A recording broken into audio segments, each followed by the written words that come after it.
Ya,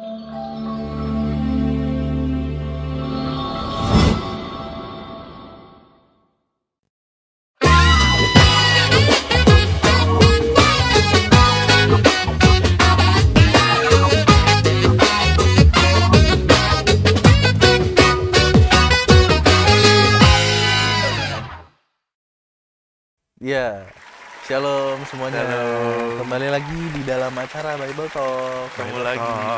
lagi. Nah, hari ini kita mau lanjut nih. Kita akan bahas hari ini satu pribadi lagi yang namanya Harun.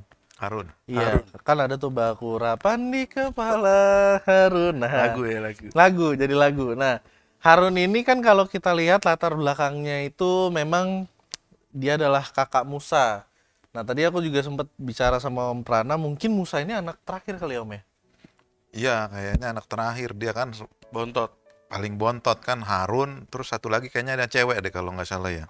Nah, Baru bisa kemudian jadi dia anak terakhir dan Harun ini adalah salah satu kakaknya Musa yang memang pada saat itu ditunjuk sama Tuhan untuk jadi juru bicaranya Musa.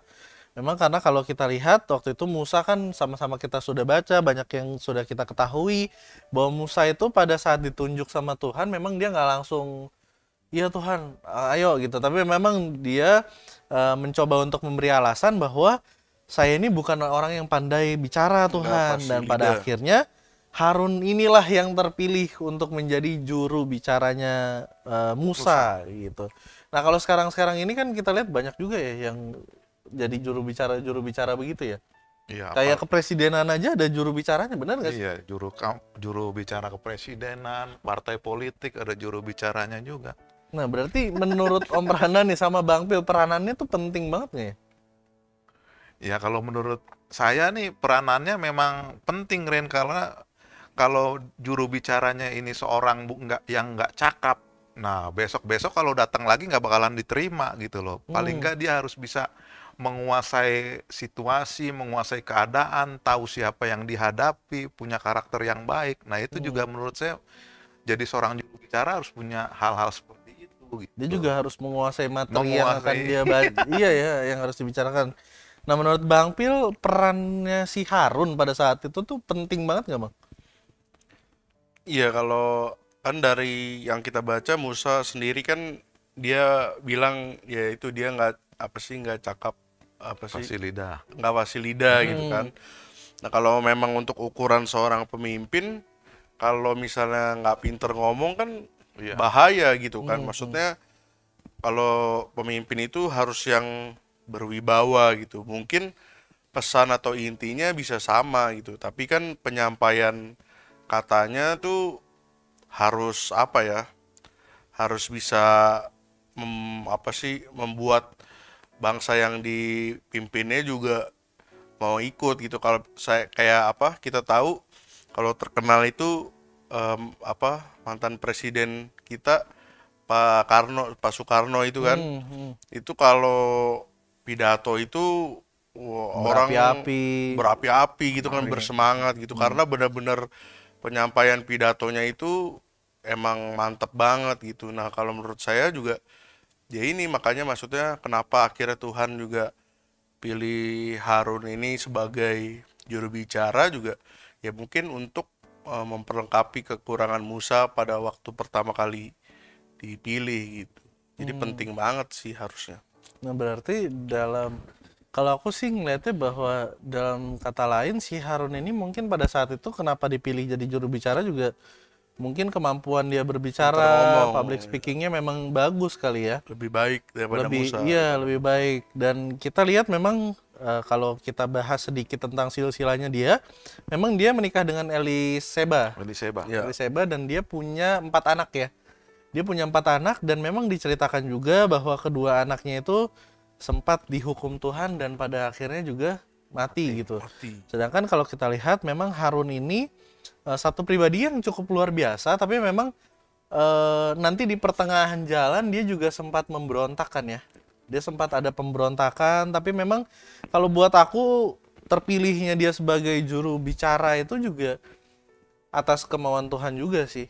Karena nggak ya Tuhan tahulah bahwa dia ingin menyelamatkan bangsanya, dia juga nggak mungkin pilih orang yang asal-asalan juga gitu. Lalu kalau kita lihat memang menurut Om Prana sama Bang Pi lagi nih, bisa nggak? Kan memang di Alkitab dikatakan juga bahwa si Harun ini juga termasuk pemimpin Israel pada saat itu. Walaupun kalimatnya dia hanya juru bicara, tapi memang nampaknya besar banget nih dampaknya, sampai dia juga dibilang akhirnya memimpin gitu, ikut memimpin bangsa Israel ini. Nah hari-hari ini nih kalau kita lihat, kadang kan kayak yang tadi juru bicara kepresidenan segala macam itu kan memang kadang suka dianggap ya sebelah mata lah. Toh aku juga sering berpikir bahwa dia menyampaikan apa yang sebenarnya mungkin presiden tulis, apa yang sebenarnya presiden mau katakan, tapi dengan dia jadi lebih formal gitu.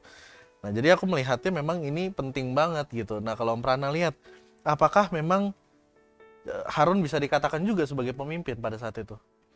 Ya memang kalau menurut saya Harun bisa dikatakan sebagai seorang pemimpin juga, karena apa yang diucapkan, apa yang dikeluarkan dinyatakan dari mulutnya Harun kan merupakan isi hatinya atau perintahnya daripada Musa. Jadi bisa dibilang sementara itu orang Israel kan memang menghargai sekali Musa ini sebagai pribadi yang diurapi Tuhan. Jadi kalau Harun bilang ini perkataan Musa, nah pasti mereka orang Israel ini mengikuti apa yang dikatakan oleh Harun ini, walaupun bukan apa yang dikatakan dari apa dia dapat dari Tuhan sendiri, tapi dia nyatakan apa yang Musa katakan, di mana Musa ini dapat dari Tuhan gitu loh. Jadi bisa dibilang itu merupakan suatu perkataan apa namanya, Harun ini bisa dibilang sebagai pemimpin juga gitu loh, Ren.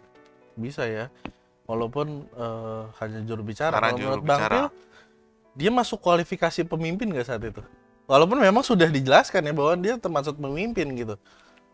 Kalau menurut aku dari segi seorang juru bicara gitu ya, maksudnya kayak tadi juga udah dibilang gitu kan, maksudnya yang dia sampaikan ini ya semua dari Musa gitu kan. Kalau menurut aku pribadi, mau nggak mau si Harun ini pun harus punya pemikiran sama kayak Musa.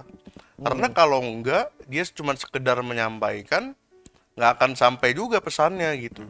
Nah, seorang juru bicara itu kan pastinya apa ya? Dia ya itu memang menyampaikan apa yang tadi mau disampaikan sama presiden, mau disampaikan sama pemimpin seperti Musa. Nah, dia harus punya pemikiran yang sama gitu. Nah, lama-kelamaan harusnya juga dia punya pola pikir yang sama dengan si Musa itu sendiri gitu. Bahkan kalau misalnya kita tarik gitu, maksudnya zaman sekarang juru bicara itu lebih apa ya, lebih kayak ke editor gak sih? Maksudnya harusnya tuh bahkan lebih baik gitu, karena juru bicara itu kan fungsinya itu yang tadi dibilang kan, maksudnya tujuannya misalnya A gitu, tapi harus bisa dia kemas dengan sesuatu yang lebih menarik, yang lebih relate sama orang-orang yang mau disampaikan. Jadi harusnya dia punya wawasan yang lebih baik gitu. Dan ya itu salah satu ini sih, apa kriteria dari pemimpin kan harus punya public speaking yang baik gitu, karena untuk bawahannya itu. Jadi kalau misalnya dia disebut sebagai apa kriteria pemimpin, ya masuk juga gitu kan. Toh pun kalau misalnya apa kita baca juga, kita lihat Harun ini mau nggak mau jadi ya udah sepaket terus sama Musa gitu kan. Jadinya ya Kemana-mana bareng. jatuhnya sama aja gitu ya, pemimpin juga, karena dia yang menyampaikan apa yang Musa mau sampaikan dari Tuhan gitu kan. Nah, iya, aku nangkep nih. Berarti mau nggak mau memang si Harun ini mendalami juga Iya, apa yang dirasakan Musa, apa yang jadi keinginannya Tuhan untuk Musa kerjakan, kan mau nggak mau juga dia mendalami Iya, kan. iya. Karena kalau sebatas ngomong nih misalkan, tanpa dia dalami ya nggak nyampe, iya. sama aja. Nah, terus yang namanya batin pasti bergejolak lah, mungkin di dalam hatinya ada Iya. perawanan, tapi kok gini kan, enggak kan. Iya. Berarti memang dia mau nggak mau sebagai pemimpin juga dia juga mendalami gitu, makanya dia bisa dikatakan pemimpin. Nah yang spesialnya lagi memang Harun ini kan terpilih ya menjadi imam besar. Iya. Benar nggak? Beberapa waktu yang lalu memang kita sempat bahas juga ya tentang imam ya. Dan dia ini hari ini kita bahas Harun yang memang terpilih menjadi imam besar pertama Israel. Dan waktu itu kita sama-sama sudah bahas bahwa yang namanya imam besar itu jabatannya selama-lamanya, seumur hidupnya. Jadi nggak ada yang namanya nanti digantikan, nanti begini. Dan itu luar biasa banget gitu. Aku ngebayangin kalau kita tarik lagi ke awal di mana masa pemilihan Musa sebagai pemimpin, kalau waktu itu Musa orang yang pinter ngomong, mungkin nggak Harun ini kelihatan?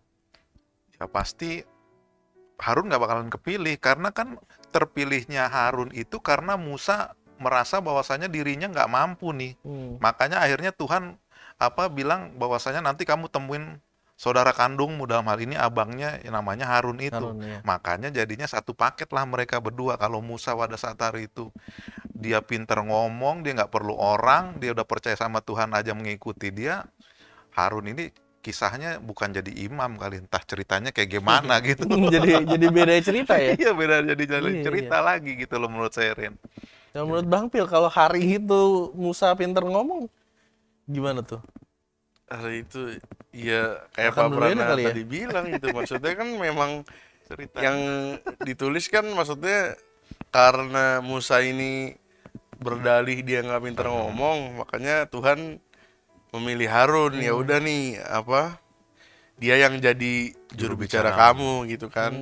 Kalau misalnya Musa udah bisa ngomong ya nggak tahu juga sih, mungkin bisa juga Tuhan pakai dia untuk sesuatu. Cuman kalau dari kisah ini sih bisa dibilang gitu ya, Harun itu bisa jadi menonjol ya karena sebagai jadi juru bicaranya Musa gitu kan, baru akhirnya kita tahu dia berlanjut terus dipakai jadi imam gitu. Jadi kalau misalnya Musa itu ya mungkin bisa jadi juga nggak jadi apa-apa juga Harun. Iya bener sih. Jadi ya kita nggak tahu nanti. Ya aku sih bisa bilang dia juga lucky man berarti ya. Yang mungkin memang ya karena itu dia bisa jadi imam juga. Cuman aku juga nggak tahu dibalik ini semua memang pemilihan Tuhan atas Harun itu ya kita juga nggak bisa bilang bahwa oh ya Tuhan iseng-iseng aja, tapi memang Tuhan punya punya rencana dan pasti Tuhan juga punya kualifikasi lah kenapa dia bisa sampai jadi pemimpin, karena balik lagi Tuhan juga nggak akan mungkin pilih orang yang asal-asalan seperti Yosua kan. Tuhan nggak mungkin pilih orang yang asal-asalan untuk memang dijadikan sebagai pemimpin, apalagi pemimpin untuk bangsa yang mau dia selamatkan gitu. Kayak Yosua kita lihat kemarin kan bahwa dia dari perbudakan Tuhan bisa pilih kok. Dia kalau orang yang mungkin kita anggap wah dari perbudakan masa ya dia bisa mimpin sampai akhirnya dia yang bagi tanah, itu kan hal yang nggak masuk di akal kita, cuman memang Tuhan lakukan gitu kan. Dan yang menarik lagi bukan hanya Yosuanya ya Om Rana ya, bukan hanya Harunnya yang jadi imam ya, tapi sampai keturunannya juga ya. Nah ini memang menarik tadi kayak Ren bilang bahwasanya ini kan memang Harun ini kan anak yang sudah lahir di perbudakan ya kan. Karena kan pada saat itu kan Firaun belum mengeluarkan bahwasanya anak laki-laki dibunuh. Jadi pada saat Firaun mengeluarkan anak laki-laki orang Israel dibunuh kan pada saat Musa. Jadi sebelum Musa Firaun nggak mengeluarkan perintah itu ya. Jadi dengan kata lain ya kayaknya memang kalau kita lihat nih, kalau menurut saya Harun dengan Joshua ini pribadi-pribadi yang hidup di perbudakan gitulah. Dan memang bisa dibilang keren juga gini loh rancangan Tuhan bahwasanya orang-orang yang sudah mempunyai sifat karakter bisa struggle ini dipilih juga sama Tuhan untuk menggenapi tujuannya bahwasanya bangsa Israel harus menuju ke tanah Kanaan, dipakai Tuhan akhirnya si Harun ini gitu loh Ren jadinya. Kalau pribadi lepas pribadi yang dipakai Tuhan gitu kalau menurut saya Ren keren. Makanya nih kalau aku lihat memang ini sebagai tanda penghormatan Tuhan juga ya, bisa sampai keturunannya dipilih menjadi imam. Memang keturunannya dia doang yang boleh jadi imam, itu kan imam dan spesial. Sebutan sebagai imam besar memang nggak ada yang lain. Iya benar. Cuman Harun doang. Ya, gitu loh. Jadi menurut aku dibalik ya mungkin memang beberapa kali gembala kita juga bilang bahwa Alkitab kita ini fair gitu. Bukan hanya yang baik-baiknya aja yang ditonjolin, tapi memang ada beberapa kekurangan dari tokoh-tokoh Alkitab yang memang juga dinampakkan gitu. Supaya kita bukan hanya melihat kebaikannya, tapi kita tidak mengulangi kesalahan-kesalahan yang Iya. sudah dilakukan. Walaupun tampaknya kita tahu kan memang ketika Musa naik ya Bang ya, naik ke gunung lagi mengambil 10 perintah Tuhan, di bawah memang si Harun didesak sama bangsa Israel untuk bikin lembu emas. Emas. Nah, kondisinya memang waktu itu ada desakan gitu. Kalau Bang Pil ngeliatnya gimana? Kalau misalkan sebagai pemimpin pada saat itu ada desakan seperti itu, berat juga ya Bang ya? Sesek ya? Karena didesak ya. Jadi susah. Iya, nah ini juga yang mungkin kalau kayak kemarin kita sempat bahas Yosua gitu kan.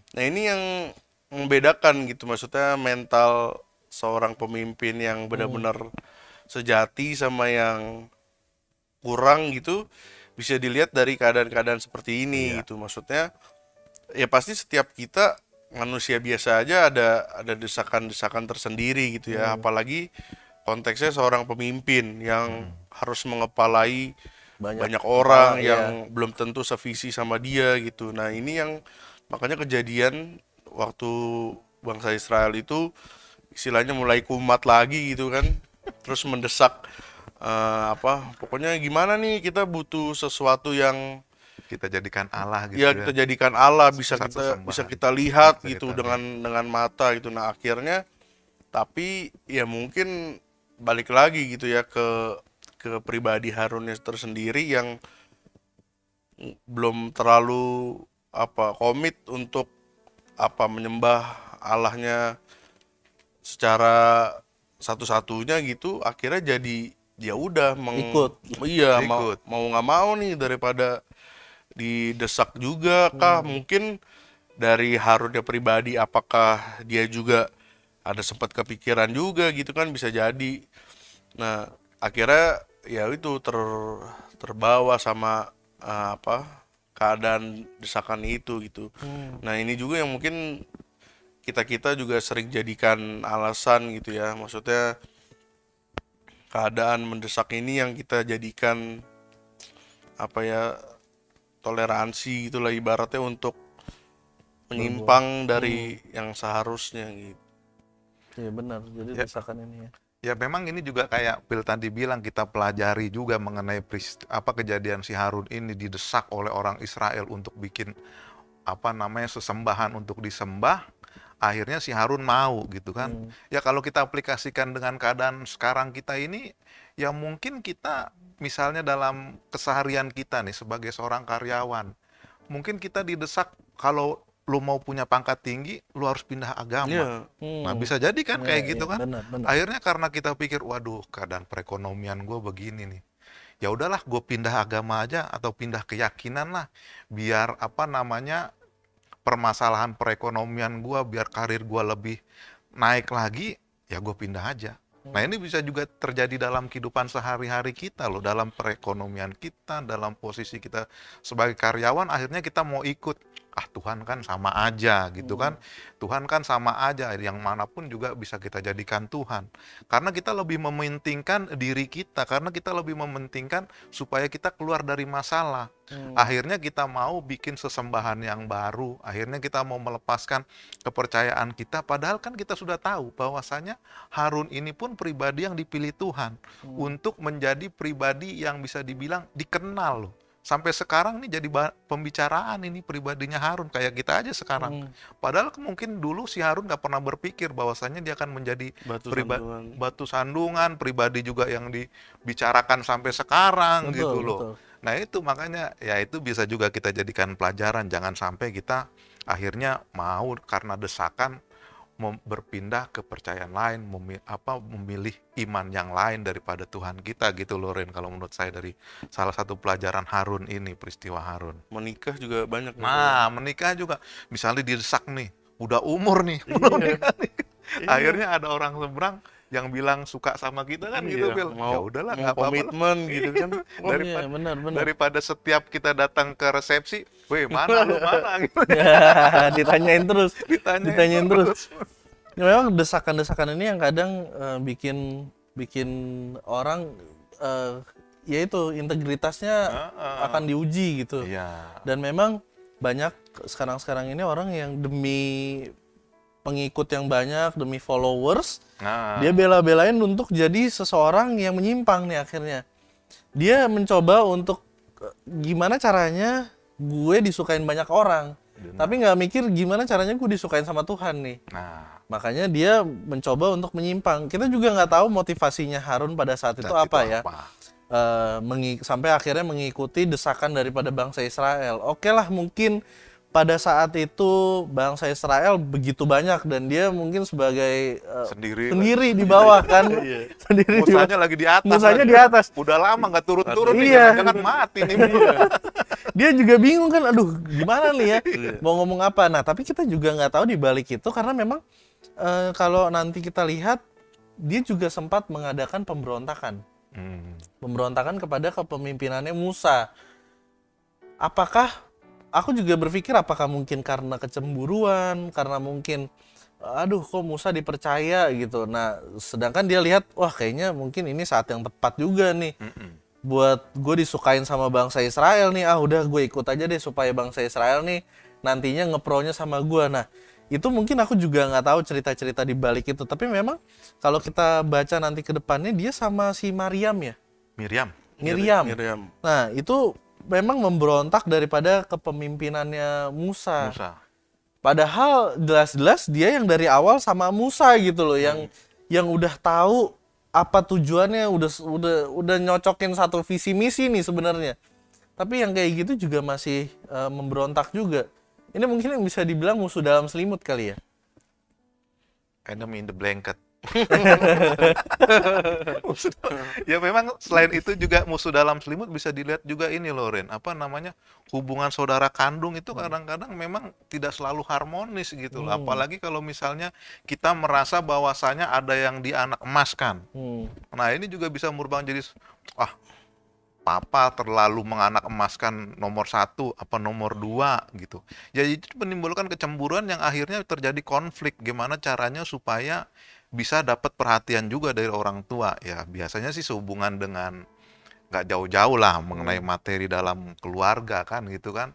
Di sini kita juga bisa belajar dari kisah hubungan antara saudara kandung ini, dari Miriam, kemudian Harun, dan juga Musa ini. Bagaimana hubungan saudara kandung itu seharusnya ya kompak lah, ya rukun lah. Jangan seperti ini gitu loh. Yang pelajaran ini yang saya bisa ambil dari hubungan mereka bertiga gitu. Kalau nggak tahu mengenai Phil ya, bisa diambil nih Phil. Ya, gimana?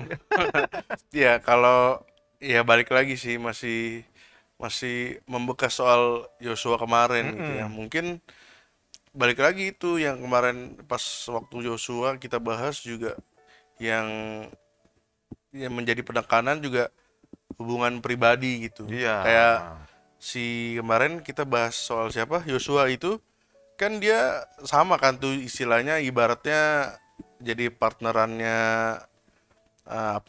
Musa sebagai abdi gitu. Tapi bedanya kalau Yosua kemarin itu ya dia punya hubungan baik dengan Tuhan sendiri sama Tuhan gitu, pribadi dia maintain yang baik. Nah kalau soal si Harun ini balik lagi ke yang tadi sempat kita bahas juga di awal, sebagai juru bicara ini harusnya dia memiliki pemikiran dan pemahaman yang sama si Musa ini gitu. Tapi ya itu, kalau misalnya dia cuma sekedar sama Musa doang, dia disuruh Musa ini dia sampaikan gitu, ya hanya sebatas itu gitu. Harusnya kita nggak ada lihat gitu, maksudnya dikatakan si Harun ini terus maksudnya menjaga dia pun ada hubungan pribadi kah dengan Tuhan. Nah ini yang sering kali jadi permasalahan seperti itu gitu. Kita memulai sesuatu dengan baik, tapi maintainnya itu kan yang susah kan. Maksudnya awalnya ini bisa mungkin ya sama-sama sama Musa gitu dilihat baik, dipilih juga sama Tuhan. Kalau tadi Ren juga bilang pasti kan ada sesuatu gitu di Harun ini, makanya kenapa dia bisa dipilih gitu kan. Nah tapi kalau misalnya dia sendiri nggak bisa maintain, ya itu lama-lama bisa kehilangan dari tujuan awalnya itu gitu. Iya. Saya setuju tuh sama apa yang Phil bilang bahwasanya beda sama Joshua kan. Joshua ini memang karena punya hubungan baik dengan Tuhan jadinya kesannya tidak ada niat untuk mengambil Iya. kekuasaan daripada Hmm, Musa. hmm. Kalau si Harun kan kalau saya menurut saya ya tidak punya hubungan yang sebaik Yosua dengan Tuhan gitu loh. Jadi dia ada mungkin terniat untuk mengambil kayaknya apa namanya kekuasaan daripada Musa. Padahal kan mereka ini saudara berkandung gitu loh Ren. Bisa juga memang dari Iya apa yang dibilang dari Phil seperti tadi itu hubungan gitu. pribadi dengan Tuhan gitu loh. Iya, masuk sih karena memang kita lihat juga eh, dari Yosua ya, hubungannya baik sama Tuhan, hubungannya akrab banget sama Tuhan sehingga apa yang dia lakukan itu juga memang sejalan sama yang Tuhan mau Tuhan gitu. mau. Dan kalau kita lihat nantinya, memang Harun ini juga nggak masuk ke tanah perjanjian Ya. kan, karena ikut dihukum sama Tuhan gitu. Nah. Dan memang Tuhan menganggap mereka ini sudah dalam Sepaket. satu sepaket, udah di dalam satu tim nih, sama seperti pelayanan kita yang sekarang ini. Aku nggak tahu juga teman-teman yang di rumah mungkin sedang ada di dalam sebuah pelayanan, ada struktur pelayanannya, mungkin ada yang memimpin. Nah, teman-teman di situ mungkin jadi humas atau apalah itu namanya. Begitu juga dengan kita yang saat ini sedang ada di sini, kita juga punya tim pelayanan kan. Iya. Dan aku ngerasa bahwa ketika Tuhan sudah kasih pemimpin sama kita belajar dari Musa dan Harun. Memang waktu itu Musa disuruh kasih minum sama orang-orang Israel kan. Israel. Karena kesel dia pukul itu kan, dia pukul dan Tuhan di situ murka sama Musa gitu dan Harun pun akhirnya ikut juga di dalam hukuman itu. Ya karena sepaket itu tadi. Karena Ren. sepaket itu tadi. Nah, aku lihat bahwa memang bukan hanya berkat yang turun dari atas ke bawah, tapi hukuman itu juga turun dari atas ke bawah gitu. Jadi aku sih belajar dari mereka berdua, dari tim ini, tim pelayanan mula-mula nih. Yang dilayani bangsa Israel yang notabene memang mereka negara yang bangsa yang tegar tengkuk gitu. Bangsa yang memang gampang banget berpaling, gampang banget goyah gitu. Yang seperti Bang Pil bilang, walaupun sudah melihat nih dengan mata kepala sendiri, ya kalau hari-hari ini kita mungkin melihat mujizat yang tidak kasat mata mungkin. Tapi pada saat itu kan bangsa itu melihat mujizat-mujizat yang memang dengan mata telanjang aja bisa dilihat gitu. Dan bangsa ini masih juga ragu, masih juga goyah. Nah, Tuhan memang lihat bahwa pelayanan mula-mula ini mereka satu tim, ya kita bisa belajar dari mereka. Bagaimana kita ada sekarang ini, tim kita pelayanan ini. Jadi kita jangan mengharap berkat aja yang turun, tapi kita juga belajar bahwa kutuk mungkin Iya. atau hukuman itu turun juga dari atas ke bawah. Makanya kita juga harus saling mengingatkan nih Iya. Om Prana nih. Ya selain memang kalau menurut saya memang kan seperti itu. Itu dalam dunia pekerjaan pun memang seperti itu. Kalau atasannya naik, pasti bawahannya juga ikut naik. Kalau atasannya nggak naik, bawahannya juga nggak naik gitu.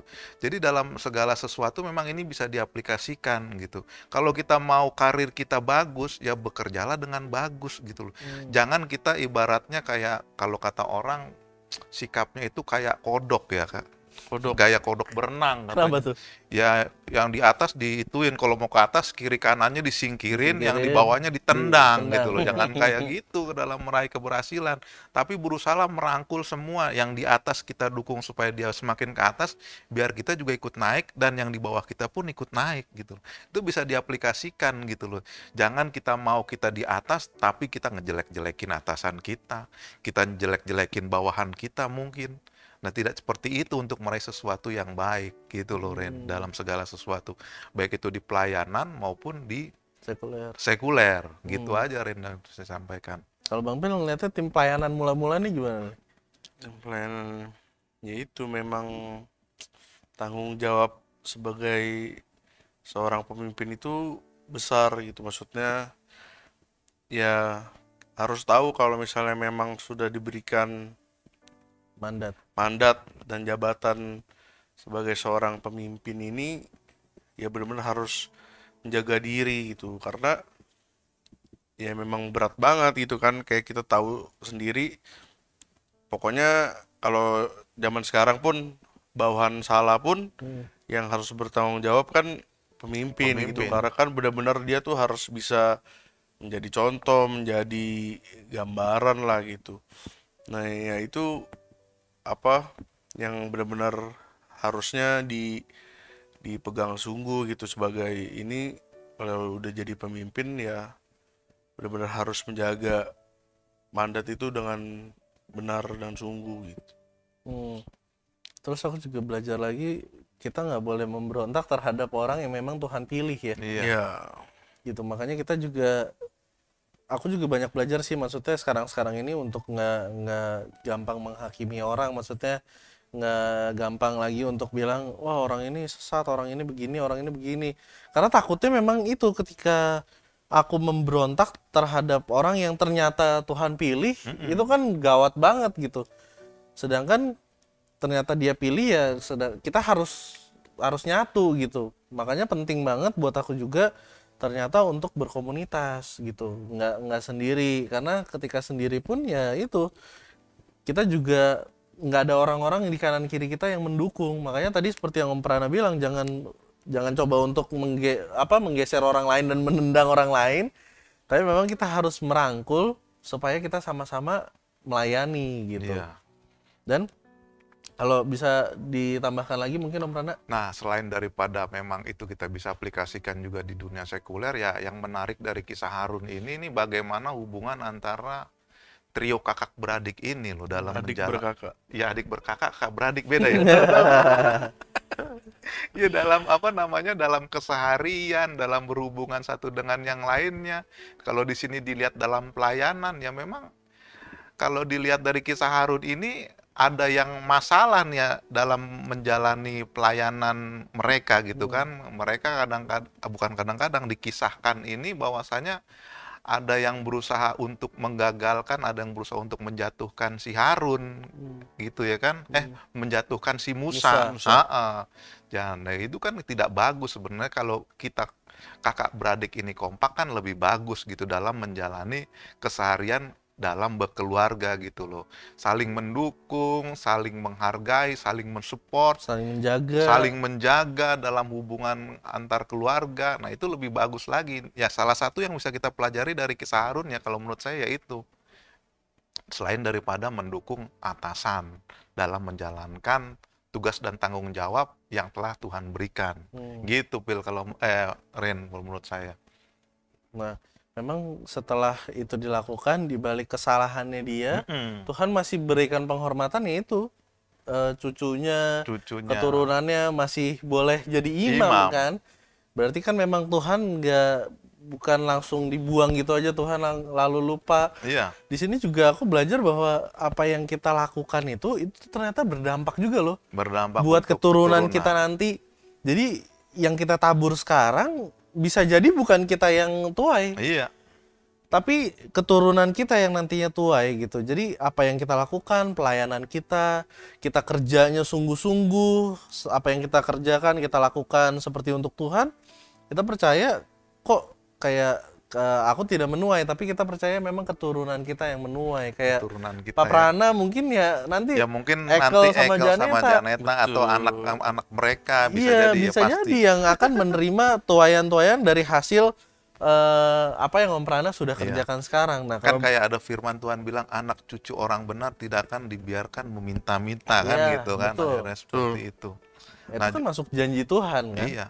Dan memang kalau menurut saya kayak kita tadi bilang dari awal, siapakah Harun ini? Dia pribadi ini kan lahirnya di orang perbudakan. Pada akhirnya kemudian dia diangkat Tuhan menjadi imam besar. Nah, ini luar biasa, ini pekerjaan Tuhan buat pribadi lain lagi gitu loh. Setelah menjadi orang dalam perbudakan, dia dapat posisi lagi menjadi seorang imam besar. Nah, memang Tuhan melakukan segala sesuatu untuk pribadi orang itu luar biasa gitu lah. Bukan yang biasa-biasa saja, bisa menjadikan sesuatu. Jadi kalau kita sekarang posisinya ada di posisi apa yang menurut kita kurang bagus, ayo bekerja bersama Tuhan gitu loh. Pasti nanti kita akan mendapatkan suatu hasil yang bisa from glory to glory. Wih, Keren banget. Gitu loh, Ren. Kalau menurut saya, tambahan dari saya gitu loh. Atau dari Phil mungkin tambahan mengenai kisah Harun ini bagaimana, Phil? Sama lah. Sama aja ya, Phil.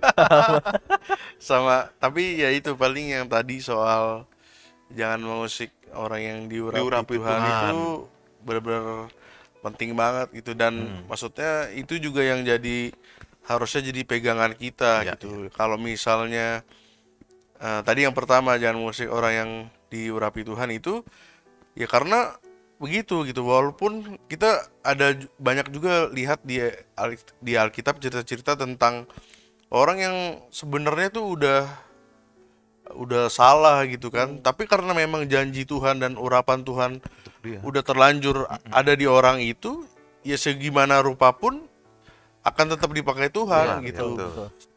Di bawah-bawahnya tetap akan ada berkat janji Tuhan yang udah digenapi gitu. Nah, ini juga yang harusnya kita pegang juga gitu. Yang tadi Pak Prana bilang juga.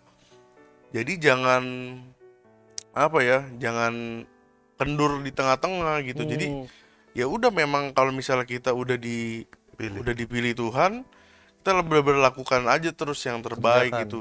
Entah di tengahnya nanti ada bagaimanapun, ya kita percaya dan imani aja kalau memang benar-benar ya udah, kita ini dari Tuhan, kita lakuin, pasti nanti akan ada berkatnya gitu ya, walaupun bukan untuk kita, tapi ya apa yang kita tabur pasti akan kita tuai. Iya. Mungkin terakhirnya dari aku juga, ya balik lagi kita akan melihat bahwa kemuliaan Tuhan itu dinyatakan sama orang-orang yang taat sama Tuhan. Dan Tuhan tidak pernah melupakan sedikit pun apa yang kita kerjakan. Iya. Itulah makanya kenapa selalu kita berkata bahwa Tuhan, apa yang kami lakukan buat Tuhan ini tidak akan kembali dengan sia-sia kan. Pelayanan kita ya. Pelayanan kita. Nah, itu pegang janji itu, jadi kita bisa melakukan segala sesuatunya dengan maksimal. Jadi kita nggak ngerasa bahwa aku percuma lah pelayanan segala macem. Tapi memang apa yang kita kerjakan, kita lakukan demi nama Tuhan itu semuanya tidak akan pernah kembali dengan sia-sia. Kita belajar dari Harun, kita belajar dari Yosua juga sudah, dan kita mau jadi orang-orang yang seperti itu. Dan tanpa kita mengulangi kesalahan yang sama. Jadi kita mau sama-sama kita belajar, kita merenungkan apa yang mereka lakukan, kita mau merenungkan karakter mereka, dan kita mau jadi sama seperti mereka. Apa yang baiknya kita mau sama nih, presisi gitu. Jadi kita nggak menyimpang ke kanan ke kiri, tapi kita mau yang mereka sudah kerjakan yang keren-keren nih, mau kita ikutin Karena apa yang mereka lakukan sudah keren, ya udah kita tiru aja. Kita lakukan, mereka merenungkan firman Tuhan, Taurat Tuhan siang dan malam, kita ikutin gitu. Karena memang itu adalah hal-hal baik yang bisa bawa keturunan kita sampai turun-temurun itu pasti luar biasa baik gitu. Jadi yuk kita kerjakan sama-sama. Dan sekali lagi saya mau ingetin buat teman-teman yang kalau misalkan ada nih cerita-cerita ya, Harun yang kena banget nih di teman-teman semuanya. Iya, kena banget. Iya, yang kena banget. Nah, teman-teman bisa sekali lagi tulis di kolom komentar. Nah, apalagi kalau misalkan dari antara yang kita omongin nih, ada yang teman-teman kira-kira merasa, oh iya benar, saya baru tahu ternyata begini-begini. Nah, kita bisa bahas, kita diskusikan di kolom komentar gitu. Jadi, ayo kita ramein kolom komentar kita. Jangan lupa di like juga, jangan lupa di subscribe supaya program ini semakin memberkati teman-teman. Bukan hanya ini program masalah-salahan, tapi memang kita percaya kita sama-sama mau belajar tentang tokoh-tokoh dan kejadian-kejadian yang ada di Alkitab kita sesuai dengan firman Tuhan, dan tentunya sesuai dengan apa yang rema-rema masing-masing kita dapatkan gitu. Sekali lagi boleh juga ini kali ya di-sharingin yang tadi. Ini kan udah mau 2023 nih. Iya. Maksudnya apa aja yang teman-teman mungkin udah persiapkan gitu. Maksudnya kan udah pembahasan soal sebagai kalau dari kemarin waktu Yosua dan ini mental pemimpin gitu kan. Maksudnya kan kita pasti mempersiapkan diri buat 2023 ini apa aja sih yang udah teman-teman lakukan gitu. Maksudnya apakah sudah semakin mendekatkan diri sama Tuhan gitu kan, biar semakin siap gitu, atau mungkin bisa sharing juga kegalauan-kegalauan Iya, ke, iya. ke depan ini, apa yang dikhawatirkan gitu. Mungkin juga bisa juga bentuk dalam dukungan doa Permohonan gitu, doa ya. permohonan doa bisa juga ditulis Ya, di betul. kolom komen, biar ya kita program ini benar-benar apa ya, sharing lah gitu ya, bicarain pembelajaran-pembelajaran yang kita dapat, apa yang kita dapat kita sharingin, teman-teman juga bisa sharing balik jadinya gitu. Betul. Yuk, makanya kita sama-sama ramaikan kolom komentar kita Kolom supaya kita tahu nih, oh ternyata di teman-teman di luar sana ada yang dapat rema ini dari cerita ini, ada teman-teman di luar sana yang terberkatinya karena kalimat ini kah mungkin di cerita Harun, atau oh ternyata aku lihat Harun tuh dari pandangan lain tuh seperti ini. Nah, kita sama-sama berbagi. Jadi bukan hanya kita yang sharing sama teman-teman, tapi teman-teman juga bisa sharing kembali sama kita. Terima kasih Om Prana, terima Terima kasih Bang kasih Phil untuk semua. waktunya. Terima kasih teman-teman semuanya. Semoga Tuhan Yesus memberkati kita semuanya. Sampai ketemu lagi. Sampai Sampai ketemu lagi, God Tuhan berkati. bless.